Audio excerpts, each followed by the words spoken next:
ಇವತ್ತು ಸಾಯಂಕಾಲ ಎಸ್.ಎಂ. ಕೃಷ್ಣ ಅವರ ಅಂತ್ಯಕ್ರಿಯೆ ನೆರವೇರುತ್ತೆ. ಈ ಅಂತ್ಯಕ್ರಿಯೆಗೋಸ್ಕರ ಅರಣ್ಯ ಇಲಾಖೆಯವರು ಶ್ರೀಗಂಧದ ತುಂಡುಗಳನ್ನು ಪೂರೈಕೆ ಮಾಡಿದ್ದಾರೆ. 1,000 kg ಶ್ರೀಗಂಧದ ತುಂಡುಗಳನ್ನು ಪೂರೈಕೆ ಮಾಡಿದ್ದಾರೆ.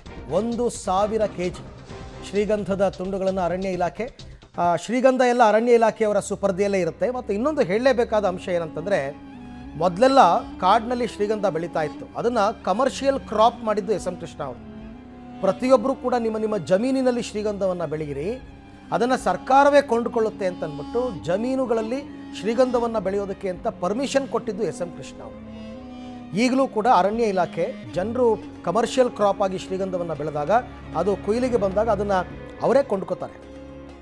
ಆ ರೀತಿ ಸಂಗ್ರಹಿಸಿರುವಂತಹ ಶ್ರೀಗಂಧವನ್ನೇ ಈಗ ಇವರು ಸಪ್ಲೈ ಮಾಡ್ತಾ ಇರೋದು. ಅದರ್ವೈಸ್ ಅದನ್ನು ಮೈಸೂರು ಸ್ಯಾಂಡಲ್ ಕಂಪ್ನಿಯವರಿಗೆ ಕೊಡ್ತಾರೆ. ಈಗ ಅವರು ಶ್ರೀಗಂಧದ ತುಂಡನ್ನು ಸಪ್ಲೈ ಮಾಡಿದರು.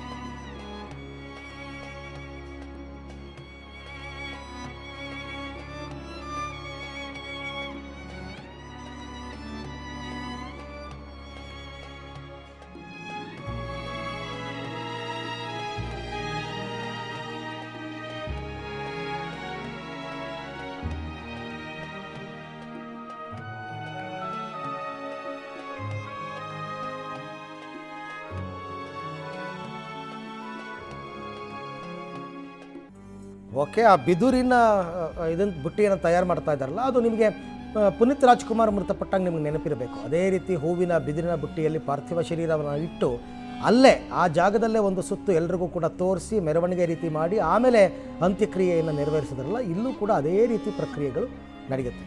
ಸಮಯ ಕಳೀತಾ ಇದ್ದ ಹಾಗೆಯೇ ಸೋಮನಹಳ್ಳಿ ಅಂತ್ಯ ಸಂಸ್ಕಾರ ನೆರವೇರುವ ಜಾಗಕ್ಕೆ ಜನಗಳು ಸಾಕಷ್ಟು ಸಂಖ್ಯೆಯಲ್ಲಿ ಬರ್ತಾ ಇದ್ದಾರೆ. ಅಕ್ಕಪಕ್ಕದ ಊರಿನ ಜನ, ಅಕ್ಕಪಕ್ಕದ ಜಿಲ್ಲೆಗಳ ಜನ ಎಲ್ಲರೂ ಕೂಡ ಸಾಕಷ್ಟು ಸಂಖ್ಯೆಯಲ್ಲಿ ಬರ್ತಾ ಇದ್ದಾರೆ. ಅವರೆಲ್ಲ ಅಂತಿಮ ದರ್ಶನ ಪಡೆಯೋದಕ್ಕೆ ಅಂತಂದ್ಬಿಟ್ಟು, ಕೆಲವರೆಲ್ಲ ಅಂತ್ಯ ಸಂಸ್ಕಾರ ಆಗೋ ತನಕ ಇರ್ತೀವಿ ಅಂತ ಎಲ್ರಿಗೂ ವ್ಯವಸ್ಥೆ ಮಾಡಿದ್ದಾರೆ. ಎಲ್ಲರಿಗೂ ವ್ಯವಸ್ಥೆ ಮಾಡಿದ್ದಾರೆ. ಈಗಾಗಲೇ ಸಾಕಷ್ಟು ಜನ ಗಣ್ಯರು ಬಂದು ಕೂತಿದ್ದಾರೆ.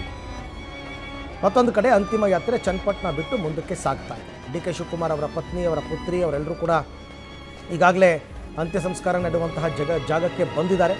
ಅವರ ಜೊತೆಗೆ ಜೊತೆಗೆ ಸಾಕಷ್ಟು ಜನ ಮಂತ್ರಿಗಳು, ಚಲುವರಾಯಸ್ವಾಮಿ ಸೇರಿದಂತೆ ಕೆಲವರೆಲ್ಲರೂ ಕೂಡ ಜಾಗದಲ್ಲೇ ಇದ್ದು ಅಂತಿಮ ಸಿದ್ಧತೆಗಳ ತಯಾರಿಯನ್ನು, ಉಸ್ತುವಾರಿಯನ್ನು ನೋಡ್ಕೋತಾ ಇದ್ದಾರೆ. ಸರ್ಕಾರಿ ಗೌರವಗಳೊಂದಿಗೆ ಅಂತ್ಯ ಸಂಸ್ಕಾರ ನೆರವೇರುತ್ತೆ.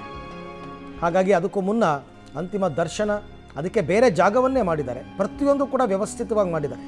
ಆ ಚಿತೆ ದಹನ ಕಾರ್ಯ ನಡೆಯುವಂತಹ ಜಾಗ ಬೇರೆ, ಅದನ್ನು ನೋಡೋದಕ್ಕೆ ಕೂತ್ಕೊಳ್ಳೋದಕ್ಕೆ VIP-ಗಳಿಗೆ ಆಸನಗಳ ವ್ಯವಸ್ಥೆ ಬೇರೆ, ಆಮೇಲೆ ಅಂತಿಮ ದರ್ಶನ ಅದಕ್ಕೂ ಮುನ್ನ ಆ ಜಾಗ ಬೇರೆ, ಎಲ್ಲವನ್ನು ಕೂಡ ನೀಟಾಗಿ ವ್ಯವಸ್ಥೆ ಮಾಡಿದ್ದಾರೆ.